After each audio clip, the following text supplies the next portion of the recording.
Hello friends, कैसे हैं आप लोग। सबको मेरा जय भीम, नमो बुद्धाय। बुद्ध और उनका धर्म में ज्ञान प्राप्ति और नए मार्ग का दर्शन। नए प्रकाश के लिए पीपल के वृक्ष के नीचे ध्यान साधना। नंबर 1, भोजन द्वारा नई शक्ति प्राप्त करके गौतम अपने पूर्व अनुभवों पर विचार करने के लिए बैठ गए। उन्होंने अनुभव किया कि अब तक के अपनाए गए सभी मार्ग विफल रहे। नंबर 2, विफलता भी इतनी अधिक है, वह ऐसी सीमा तक थी कि वह किसी को भी पूर्ण रूप से निराश कर सकती थी। निसंदेह वह भी दुखी थे, किंतु निराशा उन्हें छू तक नहीं पाई। नंबर 3, वह मार्ग को पाने लेने के लिए सदा आशावान थे। यहाँ तक कि जिस दिन उन्होंने सुजाता की दी हुई खीर ग्रहण की थी, उस रात उन्होंने 5 स्वप्न देखे। जब वह जागे तो उन्होंने अपने स्वप्नों को यही व्याख्या की कि उन्हें अवश्य ही बुद्धि लाभ प्राप्त होकर रहेगा। नंबर 4, उन्होंने अपने भविष्य का पूर्वानुमान लगाने की भी कोशिश की, या उन्होंने इस प्रकार किया कि जिस स्वर्ण पात्र में सुजाता की दासी उनके लिए खीर लाई थी, उन्होंने उस स्वर्ण पात्र को निरंजना नदी में यह कहकर फेंक दिया, यदि मुझे बुद्धि प्राप्त होने वाली है तो यह पात्र धारा के ऊपर की ओर जाए, अन्यथा नीचे की ओर जाए। सचमुच वह पात्र धारा की विपरीत दिशा में ऊपर की ओर तैरने लगा और अंत में काल नाम के नागराज राजा के भवन के पास जाकर पानी में डूब गया। तस्तरी के विपरीत दिशा में तैरने के वर्णन को रूपक के रूप में ले। नंबर 5, आशा और संकल्प को सुदृढ़ कर उन्होंने उर्वेला को छोड़ दिया और सायकाल चौड़े मार्ग के साथ साथ पथ पर चलते हुए गया पहुँचे। वहाँ उन्होंने एक पीपल का वृक्ष देखा।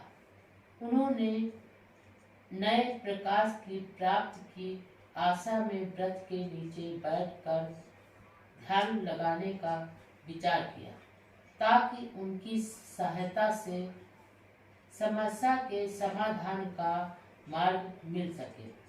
नंबर 6, अन्य चारों दिशाओं पर विचार करके उन्होंने पूर्व दिशा को चुना, जिसे क्लेशों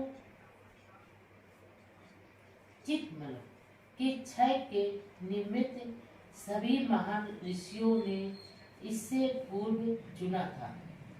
नंबर 7, उस पीपल के वृक्ष के नीचे गौतम सीधे पद्मासन लगाकर बैठ गए। बोधि प्राप्त करने का दृढ़ संकल्प करके उन्होंने स्वयं से कहा, चाहे मेरी त्वचा नसें और हड्डियां सूख जाए, चाहे मेरा मांस और रक्त शरीर में ही सूख जाए, किंतु पूर्ण रूप से बुद्धि प्राप्त किए बिना मैं इस आसन को नहीं छोड़ूंगा। नंबर 8, हाथियों के राजा के समान तेजस्विता वाले नागों के राजा काल और उसकी प्रभा नाम की पत्नी पीपल के वृक्ष के नीचे आसन व्रत बैठे गौतम के दिव्य दर्शन से जागृत हो उठे, इस विश्वास के साथ कि वह निश्चयमक रूप से पूर्ण ज्ञान प्राप्त करेगा। उन्होंने उनकी प्रशंसा में इस प्रकार स्तुति की। नंबर 9, हे मुनि, तुम्हारे पांव के नीचे दबी जो पृथ्वी है वह बार बार गुंजायमान होती है, और जो या तुम्हारी दीप्त सूर्य के समान प्रकाशमान है, इससे वह निश्चित है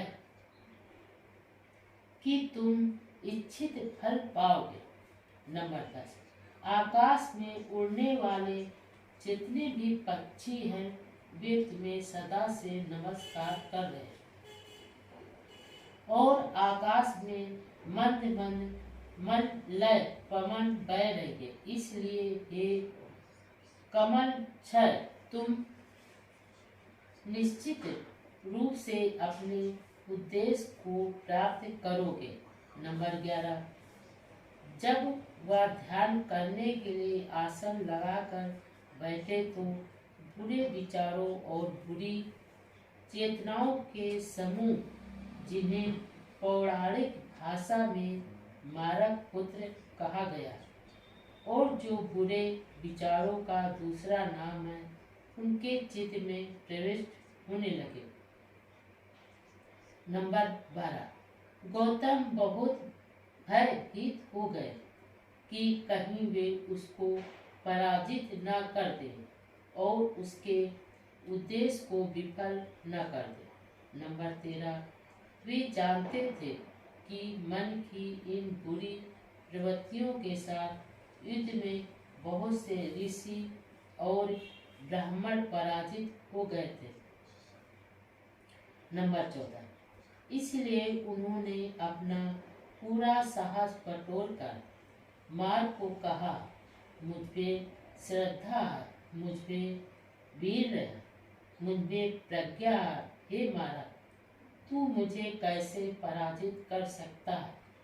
चाहे वायु इस नदी के स्रोत को सुखा दे, किंतु तू मुझे मेरे दृढ़ निश्चय से नहीं डिगा सकेगा, जबकि मैं इतना स्थिर हूँ। जीवन में पराजित होकर जीते रहने की अपेक्षा संग्राम में मर जाना मेरे लिए अधिक श्रेयकर है।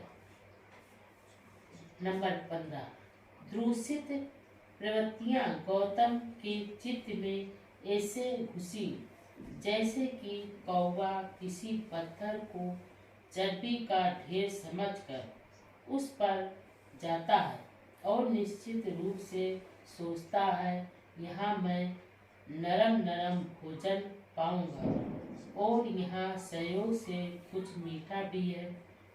नंबर 16, जिस प्रकार कौवे को वहाँ कुछ मीठा प्राप्त नहीं होता तो वह वहाँ से चल देता है, ठीक उसी प्रकार चट्टान पर आक्रमण कर रहे कौवे की तरह मन की दुष्प्रवृत्तियां निराश होकर गौतम को छोड़कर चली गई।